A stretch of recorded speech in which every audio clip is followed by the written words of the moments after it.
Today is Saturday, June 10th. Ready or not, artificial intelligence is here and having an impact. AI-powered chatbots like ChatGPT are quickly advancing. And our guest today says it's time to embrace this tech or at least experiment with it or risk getting left behind. Tech expert Brooke Markevicius has her master's in computer information systems and has worked in web development and IT. She then created her own platform acquired by The Riveter. And she's now the chief product officer for The Riveter, a community and labor marketplace meant to amplify the expertise and experiences of working women. Not only is she helping that company create new options using ChatGPT, but she's also using the chatbot herself at both work and home in a way that's saving her hours of time. Today, she'll share what's happening behind the scenes at ChatGPT, how to ask smart chatbots the right questions to get the best answers, and even what's being worked on right now that she thinks will eventually replace all the apps on our phones. Welcome to the Newsworthy Special Edition Saturday, when we sit down with a different expert or celebrity every Saturday to talk about something in the news. Don't forget to tune in every Monday through Friday for our regular episodes, where we provide all the day's news in 10 minutes. I'm Erica Mandy. It's now time for today's Special Edition Saturday.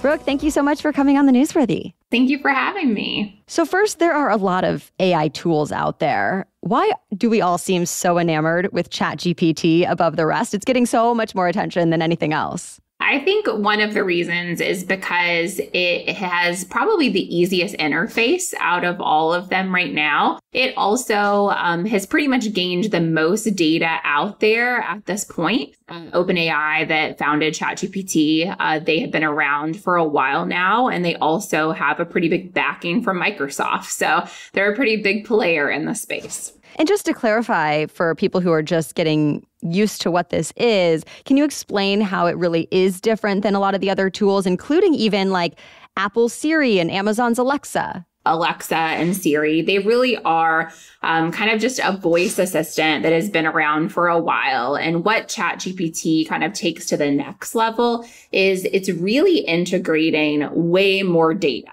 So it's pulling data from extremely large language models and it's generating it. So generative processing is what's happening with it. It's taking all of that data and putting it into a much more easier conversational tone that you can have with it. And so that is why it's very different than some of the other platforms that have come in its, in the past. It's kind of the next iteration of it. And even the founders of ChatGPT and OpenAI have been pretty amazed at what's happened. So what I believe, and I think a lot of people in this space do, is just that there has been so much data put into it that now it is way smarter than a lot of people thought it could be at this point. It definitely jumped probably about a good 5 years faster than people originally thought. And I know you're getting insights into some of the things that aren't even out to the public yet. Can you explain some of what you're already seeing advancing behind the scenes? We've already seen additions of what are called plugins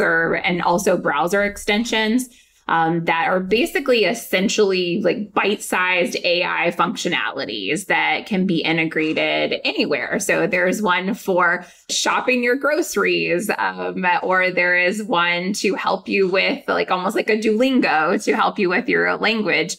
And they're really just these small bite-sized software applications within ChatGPT. And their strength really lies in their ability to carry out specific tasks with really high efficiency, which is exciting. They're very much in what I would call alpha instead of beta. So they're very, very early, but the power that could come from them is pretty crazy. So these are companies with their developers creating these plugins that work with ChatGPT to do something for the customer. Is that a fair explanation? Yes, definitely. So there really could replace traditional apps in the sense of what we're thinking of in the mobile app space, but within this interface of ChatGPT. So it's going to be really interesting to see how the user interface evolves of ChatGPT as they add in more and more of these plugins and extensions. And you think this will eventually replace apps? I do. I mean, I think we're, sitting on that era of probably how everybody felt when mobile happened.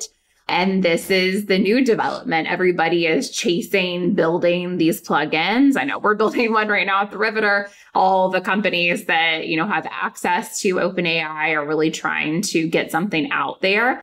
So I think we still have a ways to go, but it definitely could potentially replace a lot of apps out there, if not all of them. And I know that you've tweeted about how you've used it even for your home life, like planning summer activities for the kids. Can you explain? As moms, we have a lot of invisible labor that we handle, and going into the summer planning activities for my kids is not something that I have a lot of time for as a working mom.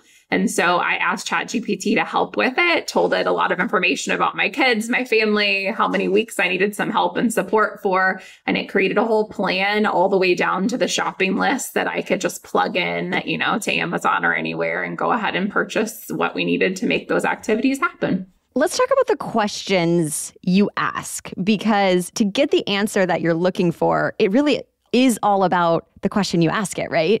Yes, it definitely is. The prompt is the key when it comes to ChatGPT. You really have to make sure that you are asking it more than just a one-line question. For the thing with my kids, I told him that I have a 5 and an 8-year-old, that we're going to be in the mountains most of the summer, that my kids like nature and animals, and that they go to a Montessori school. So making sure to add all of those specifics in will give it more information. But one thing that it also can do is it learns from the data that you're feeding it. So as you're in a ChatGPT thread, it can learn more about you. So you can keep asking it more in-depth questions, and it's going to take into consideration everything above what you're asking it, which is really powerful. So in other words, in that same thread, you wouldn't have to tell it again that your kids are 5 and 8. It already knows, and then you can ask a follow-up question based on its answer. Yes, that's pretty cool. Let's talk about an example in terms of something you might use in the workplace, or say you're writing a research paper. How would your question differ from maybe a one-sentence thing where it doesn't really give you what you need versus the type of information that you should be prompting it with? Give it direction on what you want it to be. So basically telling ChatGPT to be TikTok GPT if you're trying to write scripts for TikTok, or YouTube GPT if you're wanting to help with writing, more information about YouTube videos, or whatever you need it to be.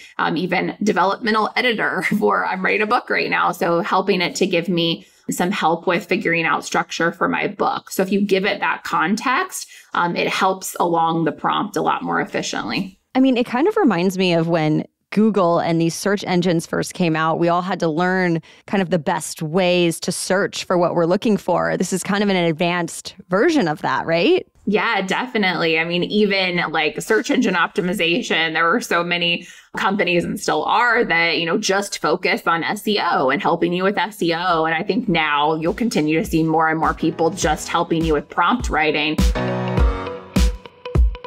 Still ahead, what to know about the ethics of using ChatGPT in your work, and what bias Brooke has already experienced while using the tech. I have to say, her example even surprised me. Yet she explains why, despite some of those concerns, she's still all for using the technology. She also offers her top tip for getting started with ChatGPT and explains where she thinks it's going next. But first, a quick break for our sponsors. If you're like me, you do not want to be adding what's for dinner to your to-do list every single day. Well, HelloFresh delivers delicious, chef-crafted recipes with fresh ingredients right to your door. So you can spend your summer doing, whatever you want, other than figuring out dinner, while still offering yourself and your family homemade, nutritious, and tasty food. And listen, I'm no pro in the kitchen, but even I can follow these recipes and feel really proud at the meal I've made. So much so that I actually enjoy it. It's kind of bringing out my inner chef. The HelloFresh Market even has new snacks, meals, and more to add on to your weekly order if you want, like a fun s'mores bundle for the kids. And by the way, Green Chef is now owned by HelloFresh, so no matter which you do, there's something for everyone. I love switching between the brands, and now my listeners can enjoy both brands at a discount with me. So go to HelloFresh.com/newsworthy16 and use that code newsworthy16 for 16 free meals plus free shipping. Again, go to HelloFresh.com/newsworthy16 and use code newsworthy16 for 16 free meals plus free shipping. And thanks to our other sponsor, Rothy's. We are planning a trip this summer, and having my Rothy's shoes has made packing shoes so much easier. Not only do Rothy's flats and sandals take up only a little space in a suitcase, but they also come in a range of colors. So I can have the neutrals that match everything and can be dressed up and down. And they also have super cute brights that add a pop of color for when you want to really stand out. And no matter what you choose, I can say from experience that Rothy's shoes are so comfortable. I walk around an event or I check out a new city, and I can do it all without blisters. In fact, this year, Cosmopolitan magazine called the Point style the most comfortable pointed flats in a roundup of cute and comfortable shoes. So yes, choose from their best sellers like the Point, the Flat, and the Driver, or get something a bit more unique. Whatever your preference, Rothy's has a ton of perfect styles in a bunch of summer-ready shades. So for stylish and comfortable shoes, shop Rothy's. And now's the time because you can get $20 off your first purchase at rothys.com/newsworthy. That's ROTHYS, rothys.com/newsworthy. Okay, now back to our conversation.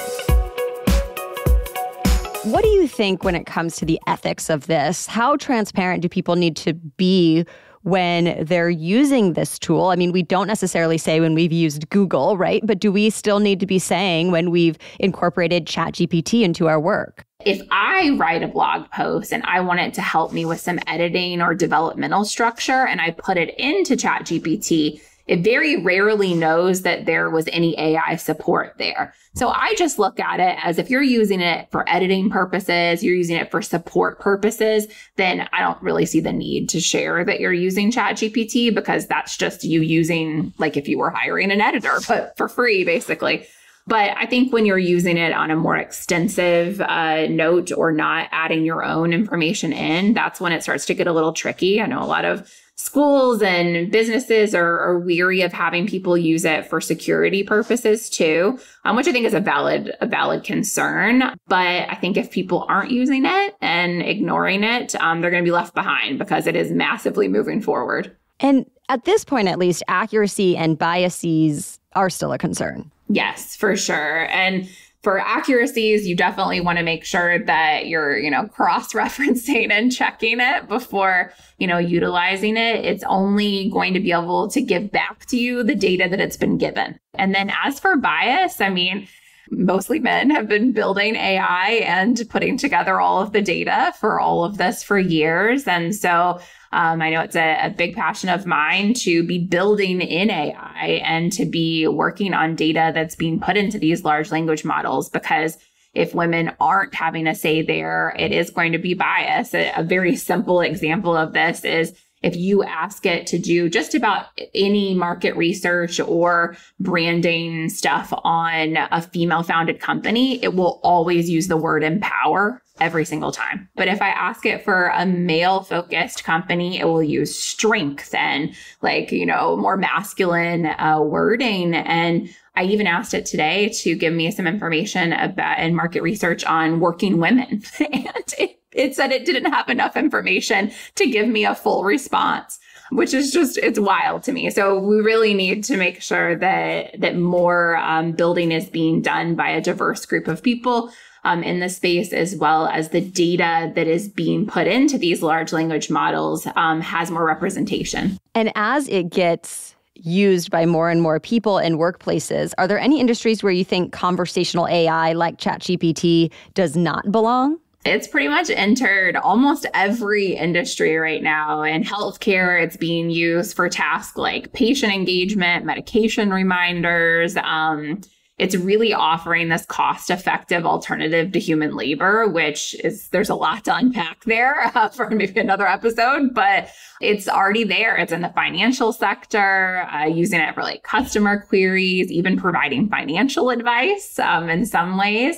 It's being used in education with interactive learning tools, helping with homework, personalized learning. So it's really entering just about everywhere. Yeah, it's going to create jobs, but also probably eliminate a lot of jobs. As you mentioned, that could be a whole other episode. But any quick thoughts on just how it could change the job market? I think if you know enough of it, how to use it to your advantage, you're still going to be safe right now. I think that we need to embrace it, though, if you want to be able to stay ahead in the labor market. I also think that curators and innovators will always have a job. So figuring out how to use that and curate it into your business or into your career and your life, I think is really important. So it's going to be really interesting to see in the next 10 years how it impacts specific industries the hardest. So for those who do want to start experimenting with it or advance their experimentation with it, what's your advice on getting started and really starting to incorporate it into your life? Just go in curious and start playing around with it and reach out to people that, are sharing more information about it to help you out.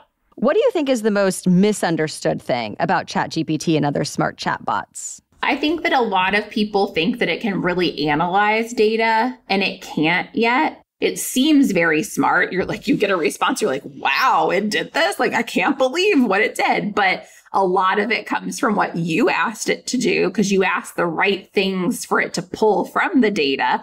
And then it doesn't really analyze it fully. So it's not all the way there yet. It's not perfect, but it's definitely something that we need to be paying attention to. And as it continues to advance, we've had a former guest on who called AI the nuclear power of our time because it can be used for both really, really good things and potentially catastrophic things. What's your take on this? I think one of the key things that worries me is that as the development has occurred, there haven't been a whole lot of parameters around building it. For ChatGPT, it was just build all the large language models, build with no real boundaries.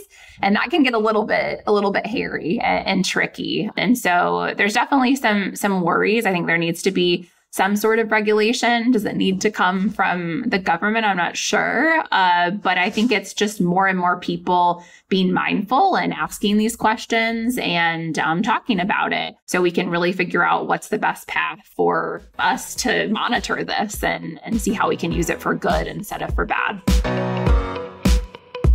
Well, thank you so much to Brooke Markevicius for sharing her insights with us.